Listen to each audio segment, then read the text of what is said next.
ఇప్పుడు బలపడుతోందా? ఇండి కూటమి బలహీనపడుతోందా లేకపోతే కాస్త బలం పుంజుకున్నట్టు అనుకోవాలా? ఇదే అంశానికి సంబంధించి డీటెయిల్గా మాట్లాడుకునే ప్రయత్నం చేద్దాం. అండ్ నాతో పాటు స్టూడియోలో ఆర్టీవీ మేనేజింగ్ ఎడిటర్ చంద్రమౌళి కూడా లైవ్లో జాయిన్ అవుతున్నారు. ఒకసారి చంద్రమౌళి గారి దగ్గరికి వెళ్ళే ప్రయత్నం చేస్తున్నాను. సో ఒకసారి లెట్ మీ ఇంట్రడ్యూస్ చంద్రమౌళి గారు. చంద్రమౌళి గారు, ఇంట్రెస్టింగ్ టాపిక్ నుంచి చెప్పుకోవాలి. హలో అండి. సో ఇందాక నుంచి హాఫ్ అన్ అవర్ నుంచి చెప్తున్న క్రమంలో అంత నార్మల్గానే అనిపించింది. బట్ ఎక్కడో ఆ 315 జయరాం రమేష్ 315 మా ఎంపీస్ అయితే మొత్తం ఇండి కూటమికి సంబంధించి హాజరయ్యారు. మొత్తం 100% అన్ప్రెసిడెంట్ అన్నారు. బట్ ఆ 15 ఓట్లు ల్యాబ్స్, ఏకంగా 15 ఓట్లు ఇక్కడ. దాంతోపాటు రామచంద్రరావు, భారతీయ జనతా పార్టీ తెలంగాణ శాఖ అధ్యక్షులు, ఆయన ట్వీట్ చేస్తూ 427 మా బలం, ఏకంగా 452 వచ్చింది అంటూ బలం పుంజుకుంది అంటూ. సో మాట్లాడుకుందాం డీటెయిల్గా. సో ఫస్ట్ ఎక్కడ ఈ 15 క్రాస్ ఓటింగ్ ఎక్కడ జరిగింది అనుకోవాలండి? Yeah Sachin, very clear. చాలా ఇంట్రెస్టింగ్గా జరిగింది ఉపరాష్ట్రపతి ఎన్నికలకు సంబంధించి. ఒకవైపు మెజారిటీ అయితే చూసుకుంటే బీజేపీకి గత ఎన్నికలతో పోలిస్తే మెజారిటీ అయితే తగ్గింది. ఈ ఎన్నికల్లో బీజేపీ అంటే ఎన్డీఏ అభ్యర్థి సిపి రాధాకృష్ణన్కి 452 ఓట్లు వస్తే ఇండి కూటమి అభ్యర్థి జస్టిస్ సుదర్శన్ రెడ్డికి అయితే 300 ఓట్లు వచ్చినాయి మనకు తెలుసు. మెజారిటీ చూసినప్పుడు 115 ఓట్ల మెజారిటీ వచ్చింది. అదే ఇంకొకసారి మీకు గతంలోకి తీసుకెళ్తాను. అంతకుముందున్న జగదీప్ ధన్కడ్ 2022లో జరిగిన ఎలక్షన్స్లో ఆయనకు వచ్చిన మెజారిటీ 346. ఓకే. అంతకన్నా ముందు 2017లో మన తెలుగువారైన వెంకయ్య నాయుడు పోటీ చేసి గెలిచారు ఉపరాష్ట్రపతిగా, ఎన్డీఏ అభ్యర్థిగా. అప్పుడు ఆయనకు వచ్చిన మెజారిటీ 272. అయితే ఇప్పుడు వచ్చిన మెజారిటీ 115. ఈ లెక్కన చూస్తే కొంత ఇండి కూటమి తన ఇంటెగ్రిటీని కాపాడుకుందనే చెప్పాలి. గతంలో చూస్తే ఆ ప్రత్యర్థి మెజారిటీని కొంత తగ్గించగలిగింది. అయితే మీరు అడిగిన క్వశ్చన్కి చాలా ఇంట్రెస్టింగ్ ఏంటి, ఒకవైపు జయరాం రమేషే చెప్పారు మాకు 315 ఓట్లు పడ్డాయి అని. మా మద్దతుదారులు 315 మంది ఓటు వేశారని చెప్పారు. చాలా ఇంట్రెస్టింగ్గా చూడండి, అక్కడ 15 ఆ పైన 15 మాత్రం ఇన్వాలిడ్ అయిపోయినాయి. ఆ 15 ఇన్వాలిడ్ అయిపోయి 300 మాత్రమే ఇండి కూటమి అభ్యర్థికి పడ్డాయి, జస్టిస్ సుదర్శన్ రెడ్డికి. అయితే ఇంతకుముందు మీరు చెప్పిన పాయింట్ 427 మా బలం, కానీ మా బలం బాగా పెరిగిందని తెలంగాణ బీజేపీ అధ్యక్షుడు రామచంద్రరావు చెప్పడానికి కూడా చాలా ఇంట్రెస్టింగ్ పాయింట్. ఆయన అన్నట్టుగా ఎన్డీఏ కూటమి 437 అన్నారు. సారీ ఫర్ ద కరెక్షన్, 437 అన్నారు, నేనే తప్పు చెప్పాను. అందులో దాంతోపాటు 437తో పాటు ఈసారి వైసీపీ కూడా ఓటింగ్లో పాల్గొంది. వైసీపీ కూడా ఎన్డీఏ కూటమికి మద్దతు తెలియజేసింది. వైసీపీ ఓట్లు 11 కూడా మనం దానికి యాడ్ చేయాల్సిన అవసరం ఉంది.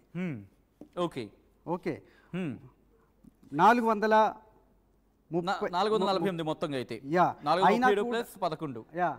అయినా కూడా కొంత క్రాస్ ఓటింగ్ జరిగింది. అయినా కూడా ఎన్డీఏ కూటమి అభ్యర్థికి వాళ్ళు అనుకున్న దానికన్నా, రావాల్సిన దానికన్నా ఖచ్చితంగా ఎక్కువ ఓట్లు అయితే వచ్చాయి. మనం ఇక్కడ బీజేపీ పోల్ మేనేజ్మెంట్ని మనం మరోసారి గుర్తు చేసుకోవాలి. చాలా రాష్ట్రాల్లో కూడా చూసాం బీజేపీ నాయకత్వం అనేది పోల్ మేనేజ్మెంట్లో చాలా పర్ఫెక్ట్గా చేస్తుంది, చాలా స్ట్రాటజిక్గా చేస్తుంది. అది మనం హర్యానా ఎన్నికల్లో చూసాం, ఢిల్లీ ఎన్నికల్లో చూసాం, అంతకుముందు మహారాష్ట్ర ఎన్నికల్లో కూడా చూసాం. అయితే ఇక్కడ ఇండి కూటమి తన బలాన్ని కొంత అంటే నష్టపోయినా కూడా, కొంత క్రాస్ ఓటింగ్ జరిగినా కూడా ఈ 15 మంది ఇన్వాలిడ్ ఓట్లు అనేది చాలా సస్పీషియస్గా మారాయి. నిజంగా వాళ్ళు కావాలనే ఓటింగ్కి అంటే కావాలనే తప్పుడు ఓట్లు వేశారా, కావాలనే ఇన్వాలిడ్ అలాగే ఓటు చేశారా, ప్రత్యర్థి పార్టీకి లాభం చేకూర్చేలాగా కావాలనే చెప్పి ఇన్వాలిడ్ అయ్యేలాగా ఓట్లు వేశారనే అనుమానం ఇప్పుడు వ్యక్తమవుతుంది. అయితే ఇక్కడ ఇంట్రెస్టింగ్ పాయింట్, అన్ని ఓట్లు, చెల్లని ఓట్లు అన్నీ కూడా కేవలం ఇండి కూటమికి లేదా కాంగ్రెస్ కూటమికి సంబంధించిన ఉంటాయా అనుకున్నప్పుడు అట్లా ఉండకపోవచ్చు. కానీ ఎవరైనా దీని వెనకాల ఒక చక్రం తిప్పి ఉండి, అంటే ఎన్నికలకు దూరంగా ఉంటే తెలిసిపోతుంది. ఎన్నికలకు దూరంగా ఉంటే వీళ్ళు క్రాస్ ఓటింగ్ చేస్తున్నారు, లేదంటే మరొక విధంగా ప్రత్యర్థికి సపోర్ట్ చేస్తున్నారని అనుమానం రావచ్చు. ఎన్నికల్లో పాల్గొని ఇన్వాలిడ్ కావడం ద్వారా కూడా ప్రత్యర్థికి సహకరించే ఒక వ్యూహం కూడా ఉంటుంది. అలాంటి వ్యూహం మీద కూడా ఇప్పుడు కాంగ్రెస్ కూటమి కానీ ముఖ్యంగా ఇండి కూటమి ఒక సమీక్ష అయితే జరపబోతోంది. రైట్. అలాగే ఇటు ఎన్నికలను ఒక విధంగా చెప్పాలంటే పార్టిసిపేట్ చేయలేదు. బీఆర్ఎస్ కావచ్చు, లేకపోతే బీజేడీ కావచ్చు, అకాలీదళ్ కావచ్చు, వీళ్ళు ముగ్గురు కూడా పార్టిసిపేట్ చేయని సందర్భంలో 12 ఓట్లకు సంబంధించి మాట్లాడుకునే క్రమం. సో వీటిని ఎలా చూడాలి? ఎందుకు పార్టిసిపేట్ చేయలేదనే అంశం తెర మీదకి వచ్చిన సందర్భంలో అఫ్కోర్స్ బీఆర్ఎస్ వర్షన్ బీఆర్ఎస్ ఉంది, బీజేడీ వర్షన్ బీజేడీది ఉంది, అకాలీదళ్ వర్షన్ అకాలీదళ్ ఉంది. బట్ ఇది ఇంపాక్ట్ చూపించింది అనుకోవచ్చా? డెఫినెట్గా లాస్ట్ ఎన్నికల్లో బీఆర్ఎస్ కాంగ్రెస్ అభ్యర్థికి ఓటు చేసింది. కానీ ఈ టైంకి వచ్చేటప్పటికి కాంగ్రెస్ ఇక్కడ రాష్ట్రంలో ఒక ప్రత్యర్థి పార్టీగా ఉంది. తన దగ్గర 10 ఏళ్ళు అధికారంలో ఉన్న బీఆర్ఎస్ నుంచి అధికారాన్ని కాంగ్రెస్ కైవసం చేసుకుంది. ఇక్కడ ప్రధాన ప్రత్యర్థి బీఆర్ఎస్కి కాంగ్రెస్గా ఉంది. ఇంకోవైపు చూస్తే కాబట్టి కాంగ్రెస్కు ఓటేసే అవకాశమే లేదు. కాంగ్రెస్ కానీ కాంగ్రెస్ కూటమికి చెందిన ఇండి కూటమి అభ్యర్థికి ఓటేసే అవకాశం లేదు. అలాంటప్పుడు ఎవరికి వేయాలి?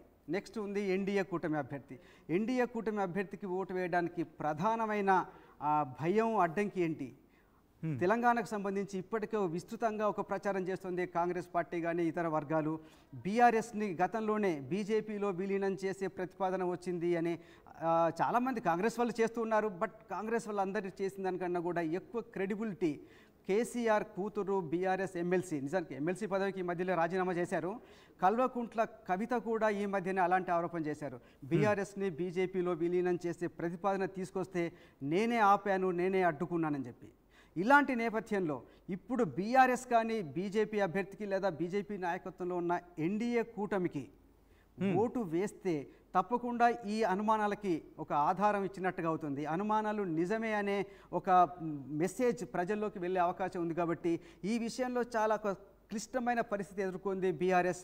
అందుకే ఎటువైపు వెళ్ళినా కూడా ఒక ఇబ్బంది ఉంది. ఒకవైపు కాంగ్రెస్ అభ్యర్థికి ఓటేస్తే బీజేపీ అదే ప్రచారం చేస్తుంది. మేము చూసారా, మేము ఎప్పటి నుంచో చెప్తున్నాం కాంగ్రెస్ బీఆర్ఎస్ ఒక్కటే అని చెప్తున్నాం. అది ఇప్పుడు రుజువైందని బీజేపీ నుంచి ఒక వాదన ముందుకు వస్తుంది. లేదు, బీజేపీ అభ్యర్థి ఎన్డీఏ కూటమి అభ్యర్థికి ఓటు వేస్తే ఖచ్చితంగా కాంగ్రెస్ నుంచి అదే వస్తుంది. కల్వకుంట్ల కవిత సొంత కూతురు చేసిన ఆరోపణకి ఒక ఆధారం లభించినట్టు అవుతుంది. కాబట్టి ఎటు తేల్చుకోలేని పరిస్థితిలో ఒక సందిగ్ధావస్థలో బీఆర్ఎస్ మాత్రం ఓటింగ్ దూరంగా ఉంది. ఇంక మీరు తర్వాత బిజు జనతాదళ్, నిజానికి బిజు జనతాదళ్ ఆయన చాలా సంవత్సరాలు దశాబ్దాల పాటు ఒడిశాలో అధికారంలో ఉన్నారు. నిజానికి ఆయన ఎప్పుడు కూడా ఒక ఇండిపెండెంట్గానే ఉంటున్నారు. అటు బీజేపీకి కాంగ్రెస్కు అప్పుడప్పుడు కొన్నిసార్లు బీజేపీకి ప్రభుత్వానికి సపోర్ట్ చేస్తూ వస్తున్నా కూడా పొత్తుల విషయంలో మాత్రం రెండింటికి దూరంగానే ఉంటున్నారు. ఒకప్పుడు బీజేపీకి చాలా ఇష్యూస్లో సపోర్ట్ చేస్తూ వచ్చారు బిజు జనతాదళ్ నుంచి. కాకపోతే ఇప్పుడు తన చేతి నుంచి బీజేపీ అధికారం చేజిక్కించుకోవడం, తన అధికారం లాక్కోవడంతో ఆయన 2 పార్టీలకి సమాన దూరం పాటించాలనే ఉద్దేశంతో బిజు జనతాదళ్ ఇక్కడ ఓటింగ్కి దూరంగా ఉంది. ఇక ఇది కాకుండా ఉంది శిరోమణి అకాలీదళ్. వాళ్ళకు ఉంది నిజానికి ఒకే ఒక రాజ్యసభ సీటు. వాళ్ళు కూడా ఏంటంటే వాళ్ళకి ఇప్పుడు రెండు ప్రత్యర్థులుగా మారిపోయాయి. ఒకప్పుడు బీజేపీతో స్నేహంగా ఉన్న అలయన్స్ ఉన్న, ఇప్పుడు వాళ్ళకి దూరం అయిపోయారు, బయటకు వచ్చారు అలయన్స్ నుంచి. ఇప్పుడు రాష్ట్రంలో పంజాబ్లో అయితే ఆమ్ ఆద్మీ పార్టీ అధికారంలో ఉంది, ఇటు బీజేపీ ఉంది. రెండు కూడా ప్రత్యర్థులే. కాబట్టి ఎవరికి ఓటు వేయడం ఇష్టం లేని శిరోమణి అకాలీదళ్ కూడా ఈ ఓటింగ్కి దూరంగా ఉంది.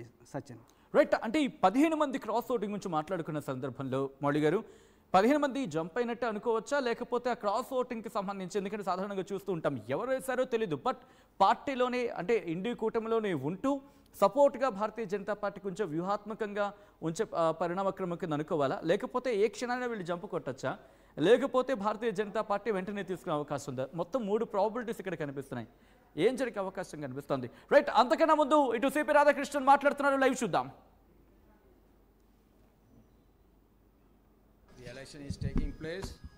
It is going to be a big victory for the Indian nationalism. We all are one. We will be one. India, we want to be the Viksit Bharat, and all the victory will lead towards that. Thank you. Right. అది ఆయన reaction. ఉపరాష్ట్రపతి అభ్యర్థిగా ఎన్నికైన తర్వాత ఆయన first reaction మీరు చూస్తున్నారు. India అంతా ఒకటే, కలిసికట్టుగా ముందుకు వెళ్దాం, కలిసికట్టుగా విజయం సాధించాం, కలిసికట్టుగా వికసిత్ భారత్ వైపు అడుగులు వేద్దాం అనే